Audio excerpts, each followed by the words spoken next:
주님께서는 10계명의 6번째 계명으로 살인하지 말라 하시는 계명을 주셨어요.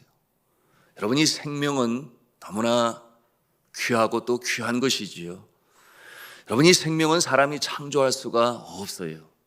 사람이 아무리 똑똑하고 사람이 아무리 능력이 많다 손치더라도, 그러므로 멋진 차를 만들고 달나라에 갈 수 있는, 별나라에 갈 수 있는 우주선을 만든다 할지라도 인간이 생명을 만들 수는 없습니다. 왜 그렇겠습니까? 생명에는 영혼이 깃들어 있기 때문이죠. 여러분, 사람이 정교한 로봇을 만들 수 있어요. 그러나 그 로봇에 이 영혼을 창조하여 넣을 수는 없다, 그 말이에요.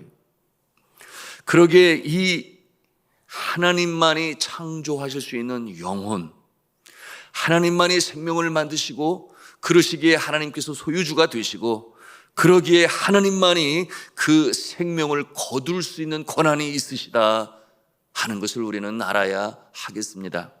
생명의 중요성은 우리 법정에서 쉽게 볼 수 있지요.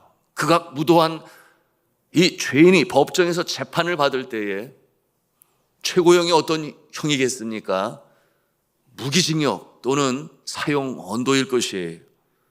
여러분, 무기징역에 처한다 또는 사형에 처한다, 어떤 것이 더 두렵겠습니까? 당연히 사형이겠지요. 무기징역은 죽을 때까지 자유를 박탈당하고 또한 자신이 가지고 있는 꿈을 더 이상 이룰 수가 없어요. 그러니 살아있다 하더라도 살아있는 인생과 같지 않은 모습으로 삽니다. 평생을 그렇게 살아야만 해요. 그런데 사형은 어떠합니까? 단순간에 세상을 떠나는 것이지요. 육체적인 고통도 잠시 순간일 뿐입니다. 그럼에도 불구하고 여러분, 이 사형 언도, 무기징역에서 사람들이 사형 언도를 더 무서워합니다. 그래서 법정에서 최고형은 사형입니다. 왜 그렇겠습니까? 앞서 말씀드린 것처럼 이 생명은 재생이 되지 않아요. 이는 사람의 영역이 아니죠. 이 생명은 하나님의 영역인 것입니다. 생명은 내 것이 아니라 창조주 되신 하나님의 것입니다. 그런데 이 고귀한 생명을 임의로 사람이 없앤다고 하는 것은 하나님께서 가지고 계신 고유의 권한을 침범하는 것입니다. 생명의 주가 되신 하나님께서 노여하실 수밖에 없지요. 여러분, 육체를 죽였다고 해서 이 생명이 완전히 죽는 것도 아닙니다. 완전하신 하나님께서 창조하신 이 영혼은 그 누구도 없앨 수가 없어요. 영혼은 불멸하죠. 이 사실을 안다면 사람들이 이 생명을 그렇게 쉽게 여기지 아니하고 또 살인을 범할 수는 없을 것입니다. 그래서 인간 사회에 사람이 범할 수 있는 가장 큰 죄악이 뭐냐? 살인하는 것입니다. 이 살인 행위의 근원은 어디에 있겠습니까? 사탄인 것이에요. 그러므로 성경 요한복음 10장 10절에 말씀하지요. 도적이 온 것은 도적질하고 죽이고 멸망시키려고 하는 것이요, 내가 온 것은 양으로 하여금 생명을 얻게 하고 더 풍성히 얻게 하려는 것이라. 여러분, 여기서 도적이 누구겠습니까? 사탄 아니겠어요? 도적질하고 죽이고 멸망시키려고 하는 것이 사단이 이 세상에 존재하는 그 목적이 되는 것이니, 여러분, 이 살인의 주범은 곧 사탄이다, 이렇게 말할 수도 있는 것입니다. 여러분이 사망에 쏘는 것, 죽음의 권세, 사람으로 하여금 죄에 빠지게 하고 그 죄의 결과로 말미암아 생명을 잃고 영혼마저 지옥불에 떨어지게 하는 것이 사탄의 목적이다라고 볼 때에, 여러분이 살인하는 것은 사탄이 기뻐하는 것이죠. 하나님이 그와 같은 모습을 기뻐하실 수가 없으니 당연히 심판이 따르는 것입니다.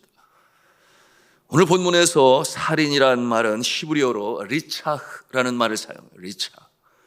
그 뜻이 어떠한 내용인가? 우발적인 살인이 아니라 계획적인 그와 같은 살인을 가리켜 리차흐, 그런 말을 사용합니다. 자신의 뜻을 이루기 위하여, 욕심을 이루기 위하여 사람의 생명을 빼앗는 그와 같은 모습으로서의 살인입니다. 이와 같은 리차우라는 말은 증오나 분노, 원한에 의한 그와 같은 살인도 여기에 해당이 됩니다. 그런데 사람을 죽이는 모든 행위가 다 살인죄에 해당되는 것은 아니에요. 하나님께서 이 성경을 통해서 보여주신 예들이 많이 있습니다. 예외적인 상황들. 예를 들어서 재판관이 법정에서 사형을 언도했을 경우, 여러분이 이 재판관이 살해자에게 사형을 선고할 수 있는 합법적인 권한을 부여받았을 뿐만 아니라 사회적인 질서를 이어가기 위해서 하는 것이기 때문에 그 모습은 살인죄에 해당되지 아니에요. 만약에 그렇다고 한다면 재판관은 수도 없이 살인을 범했겠지요. 그렇지 않다고 말이에요. 정당한 전쟁에서 피를 흘리게 하는 것 역시 이 침략자들로부터 생명을 지키고 또한 정의를 수호하기 위한 행위이기 때문에 정당 방위라 여겨 살인죄가 적용되지 아니합니다. 이외에도 또 한 가지 예외가 있는데, 그것은 전혀 죽일 의사가 없는데 어떠한 일로 사고로 말미암아 생명을 상하게 한 경우, 이 우연적인 살인이라고 말을 하는데요, 역시 살인죄로 문책받지 아니합니다. 이 모습은 과실치사라는 말로 우리가 이해하고 있습니다. 이러한 자들을 보호하시기 위하여 하나님께서는 도피성 제도라고 하는 것을 마련했어요. 도피성 제도. 그래서 이 복수자의 원한으로부터 지켜보호하시는 하나님의 모습을 보게 되니 바로 이와 같은 내용들은 살인죄에 적용되지 않는다. 그러나 여러분이 자기 살인이라는 것이 있어요. 바로 자살이라고 하는 것이죠. 자결이라고 하는 것이죠. 이 자살의 경우에는 어떠한 경우입니까? 분명히 살인죄에 속합니다. 왜 그렇겠습니까? 생명의 권한이 하나님께 있는데 인간이 그 영역을 침범한 것이에요. 이 생명의 연한의 권세가 하나님께 있는데 사람이 스스로 육신과 영혼을 파멸시키는 그 일을 행한다. 하나님이 허락지 아니하십니다.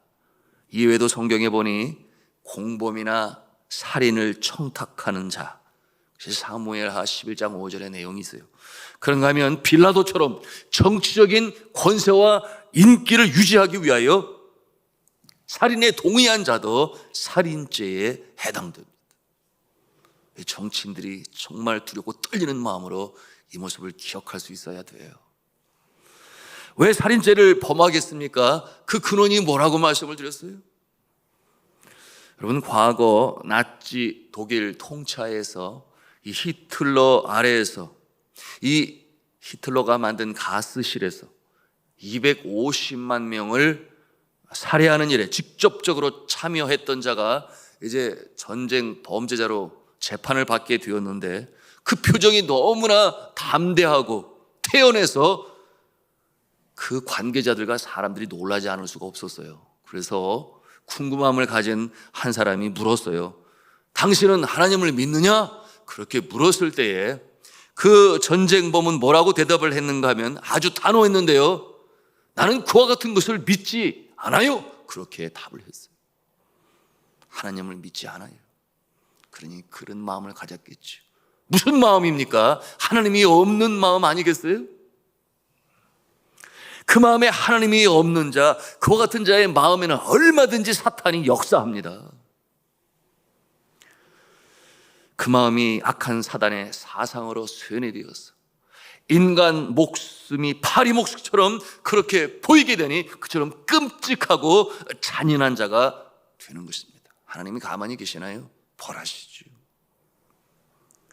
다윗이 밧세바와 간통을 하고 그래서 그 남편 우리아를 전쟁터에서 죽입니다. 살인입니까? 아닙니까? 그 당시 근동지방 국가에서는 왕이 신하를 죽이는 것은 죄가 아니었어요. 그럼에도 불구하고 하나님 입장에서 바라볼 때는 아니라는 것입니다. 어떤 일이 벌어집니까? 우리아의 핏값으로 이 밧세바 다윗 사이에 낳은 그 첫 아들을 하나님께서 생명을 거둬가십니다. 여러분, 왕의 생명이나 부하의 생명이나 하나님 입장에서 바라볼 때는 다를 바가 없다, 동등하다 하는 것을 그렇게 하나님께서는 보여주셨어요. 아합왕은 어떠했습니까? 그의 백성 중에 하나인 나봇의 포도원, 여러분 아실 거예요. 이스라엘의 문화 속에는 그 부모로부터 물려준 땅을 자신의 이 친계 가족 밖의 사람에게 팔을 수가 없게 되었는데, 왕이 그 포도밭이 탐이 나니 자신에게 팔아라, 잘 계산해 주겠다. 그러나 신실하게 지키고자 하니 고민하는 왕의 모습을 보면서 그의 아내인 악한 왕비 이세벨이 음모를 꾸미지 않아요? 어떤 음모를 꾸밉니까? 왕을 능욕하고 멸시하는 그와 같은 자가 있으니 나봇이다, 그렇게 소문을 퍼뜨리게 하죠. 그 마을, 소위 그 마을의 높은 그곳에 뭐라고 해야 되나, 장로라고 표현을 해야 되나, 아니면은 그 지역의 유지라고 표현해요. 하여튼 그와 같은 자들의 입술을 통해서 거짓 소문으로 만들게 하여 역적죄로 죽이게 하고 그 포도밭을 차지하는 일에 이세벨이 간언을 하고 또한 아합왕이 허락을 하게 되니 그런 좋지 않은 역사가 나타나는데, 여러분 그의 결말이 얼마나 끔찍한지 여러분 알아요. 그때의 선지자를 통하여 그에게 가서 말하지 않습니까? 하나님께서 당신에게 억울하게 죽은 나봇의 핏값을 요구할 것이요, 개들이 죽은 당신의 피를 합게 할게 될 것이요. 이와 같은 주의 종 선지자를 통하여 경고하시는데 예언대로 이루어지죠. 전쟁터에서가 마차를 타고 가다가 화살을 맞아서 결국 그 마차에 흘린 피를 개들이 핥았다. 그대로 이루어지게 되니 여러분, 이 엘리야의 예언이 바로 하나님께서 주시는 벌로 나타남을 우리가 볼 수가 있습니다. 무엇을 보여주는 것이에요? 왕이라도 사람을 함부로 죽여서는 아니 된다 하는 것을 보여주는 것이죠. 아무리 큰 권세자도 자신의 사리 사욕을 위해서 또는 정권 유지를 위하여 사람의 목숨을 빼앗으면 아니 된다. 생명은 하나님께 속한 것이니 바로 그런 모습인 것이죠. 생명의 가치는 동등하다. 권세가 있는 자나 권세가 없는 자가 동등하고, 그런가 하면은 부자의 생명이나 가난한 자의 생명이 다를 바가 없다 하는 것을 보여주는 것이니 생명은 그처럼 모두에게 고귀한 것이요, 하나님께서 창조주가 되시니 고귀한 것이다. 살인하지 말라 하나님께서 명하셨는데요, 제6계명에는 어느 다른 부가적인 설명이 필요 없어요. 이해를 위한 설명이 필요가 없습니다. 자, 그런가 하면 7번째 계명은 뭡니까? 간음하지 말라 그랬어요. 여러분이 간음하지 말라, 창조의 법칙으로 에덴 동산에서 이미 하나님께서 보여주신 제도가 있으니 일부일처 제도입니다. 이것은 하나님께서 정하신 것이요, 그것이 가장 아름다운 낙원, 이 파라다이스 에덴 동산에서 샬롬의 모습이 유지되기 위하여 하나님께서 제정한 것이니 사람이 그것을 어기면 아니 되는 거예요. 너무나 분명한 것입니다. 아담이 한 명의 돕는 배필이 허락되었지, 아담에게 말입니다. 여러분 2명 또는 3명으로 하나님께서 주시지 아니하셨어요. 그래서 너무나 분명한 것이죠. 그런데 이 모습이 깨어집니다. 언제 깨어지는 줄 아십니까?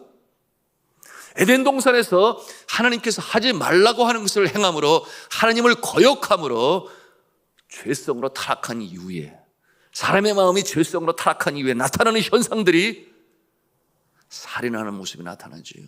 그런가 하면은 간음하는 모습이 나타나고, 자신의 욕심으로 한 여자로 만족하지 못하는 이와 같은 모습들이 나타나게 되었으니 죄로 말미암아 이와 같은 모습이 나타난 것입니다. 그러므로 이 신성한 일부일처제, 남편은 아내를 사랑하고 아내는 남편을 존귀히 여기고 피차 서로 복종하고 사랑하는 이와 같은 모습이 깨어지게 된 거예요. 창세기 3장 16절에 이 부부간에 어그러진 모습이 나타나게 되니 죄를 범한 이후의 모습이죠. 이렇게 기록되어 있습니다. 또 여자에게 이르시되 너는 남편을 원하고 남편은 너를 다스릴 것이니라. 남편은 힘으로 아내를 누릅니다. 아내가 당하는 것이에요. 여기에서 이 다스릴 것이니라의 단어의 그 뜻은 도미니온이라고 해서 억압하고 압제하는 그 같은 내용이 포함이 되어 있으니 아름다운 단어가 아니에요.